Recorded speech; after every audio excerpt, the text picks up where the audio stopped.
রাসূল সাল্লাল্লাহু আলাইহি ওয়াসাল্লাম শ্রেষ্ঠ নবী হওয়া সত্ত্বেও তার উপরে জাদুর প্রভাব পড়েছে, এটা কি স্বাভাবিক? হ্যাঁ, অবশ্যই স্বাভাবিক।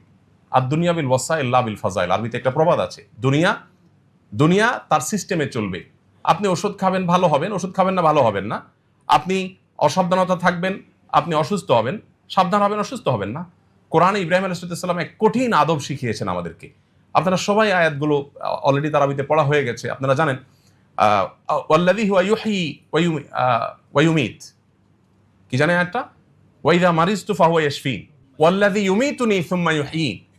তিনি সে আল্লাহ পরিচয় দিতে গিয়ে তিনি তার কওমকে বলেছিলেন যে তিনি আমাকে জীবন দেন, তিনি আমাকে মৃত্যু দেন। এগুলো সবগুলো আরবি গ্রামার যারা বোঝেন, আরবি গ্রামার অনুযায়ী মুতাআদ্দি ফেল, অর্থাৎ এমন ক্রিয়া যে ক্রিয়াতে কর্তা এবং কর্ম আলাদা থাকে। তিনজন ব্যক্তির প্রয়োজন হয়, তিনটা লাগে, কর্তা লাগে, কর্ম লাগে, যার পর কর্মটা পতিত হবে, তিনটা লাগে। এরপরের বাক্যটা বলছেন ওয়াল্লাযী ওয়াইদা মারিজতু ফাহুয়া ইয়াশফিন, আমি যখন অসুস্থ হই তিনি আমাকে সুস্থ করেন। অদ্ভুত এক জিনিস আসলে। ইব্রাহিম ইসলাম বলছেন যে আমি যখন অসুস্থ হই আল্লাহ তখন আমাকে সুস্থ করেন। হওয়াটা দরকার ছিল কি? বিশেষ করে আপনারা যেহেতু মেডিকেল স্টুডেন্ট আছেন, টিচাররা আছেন, ডাক্তাররা আছেন, আপনাদের জন্য একটা খুব গুরুত্বপূর্ণ, রোগীদের অন্তত কাউন্সিলিং এর জন্য আমার মনে হয় খুব গুরুত্বপূর্ণ। ইব্রাহিম ইসলাম বলছেন যে আমাকে তিনি জীবন দেন, আমাকে তিনি মৃত্যু দেন, আমাকে সবকিছু তিনি দেন, সব আল্লাহ করেন, এটা বললেন। রোগের বেলায় আসার পর বলছেন ওয়াইদা মারিজতু, আমি যখন অসুস্থ হই। কেন এটা বললেন? এখানেও তো আগের পরের শব্দগুলোর দাবি ছিল এভাবে বলা, ওয়াইদা ইউমরিজুনি ফাহুয়া ইউশফিন। আরবিতে এভাবে বলা উচিত ছিল, মানে আগেগুলোর মিলালে, যে আমাকে যখন আল্লাহ অসুস্থ করেন তিনি আবার সুস্থ করেন।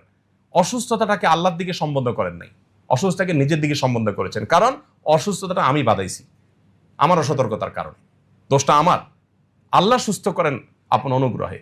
এখানে আল্লাহর সাথে যেমন শিষ্টাচারের ব্যাপার আছে, তেমনি ভাবে নিজের সাবধানতার ব্যাপার আছে। তো এই জন্য রাসূল আকরাম সাল্লাল্লাহু আলাইহি সাল্লাম বা আমাদের কাউকে যদি জাদু আপনার কোনোভাবে এফেক্ট করে, তো প্রথম কথা হলো যে দুনিয়াতে কোনো কারণে এই এফেক্ট হওয়াটা এটা নবুওয়াতের শানের কোনো খেলাফ না।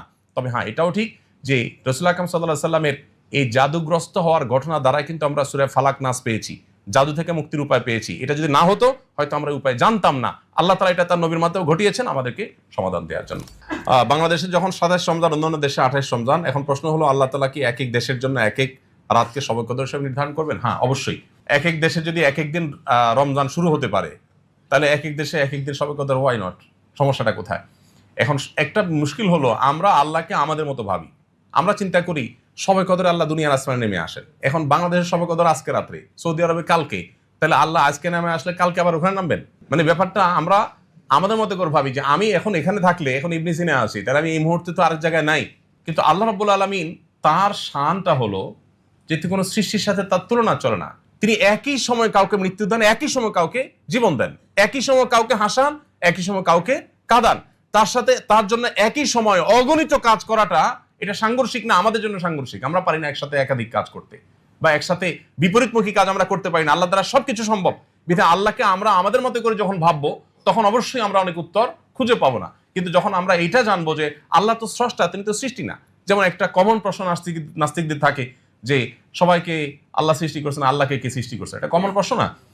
দেখুন, এই প্রশ্নটাই একটা অবান্তর প্রশ্ন। কারণ আল্লাহকে কে সৃষ্টি করেছেন, এই প্রশ্নের পেছনে লুকিয়ে আছে আল্লাহকে সৃষ্টি হিসাবে ট্রিট করা।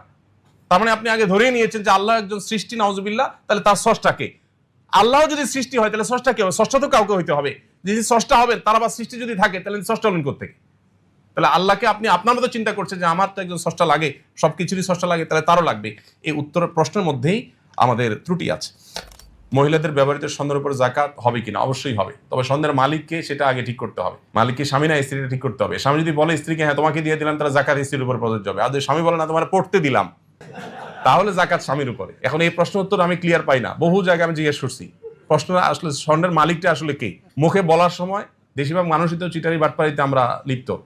বলার সময় একবারে মানে উন্মুক্ত গলা বলে হ্যাঁ ডেফিনেটলি ওয়াইফের, কিন্তু সেই স্বর্ণটাই তার যখন বিদেশ যাওয়ার দরকার হয়, ওয়াইফের অনুমতি ছাড়া বলতেছে স্বর্ণগুলো দাও তো, বিক্রি করে একটু আমার ভিসার টাকা দিতে হবে, কত স্বর্ণ হয়ে যাবে। তো তারই যদি হয় তাহলে আপনি এটা বলার কে? আবার এই স্বর্ণ যদি মহিলা নিয়ে তার বাপের বাড়িতে তার ভাই বোনকে গিফট করে দেয়, আপনি তো চোখ বড় বড় করবেন, স্বর্ণ কই, ব্যাপার কি? তার স্বপ্ন সে দিয়ে দিলে, সে স্বর্ণ তার স্বর্ণ দিলে আপনি বলার কে? তো এই প্রশ্নের উত্তরটা আসলে ক্লিয়ার না বাংলাদেশে। স্বর্ণের মালিক আসলে কে? মুখে বলার সময় হ্যাঁ তোমার দিয়ে দিছি, কিন্তু আবার খবরদারি করার সময় মালিক সুলভ খবরদারি, এই দুটো তো সাংঘর্ষিক। এই জন্য মালিক যে হবে জাকাত সে দিবে, এটা ক্লিয়ার হইতে হবে। তবে হ্যাঁ, জাকাত আরেকজন দিয়ে দিতে পারে তার অনুমতি সাপেক্ষে।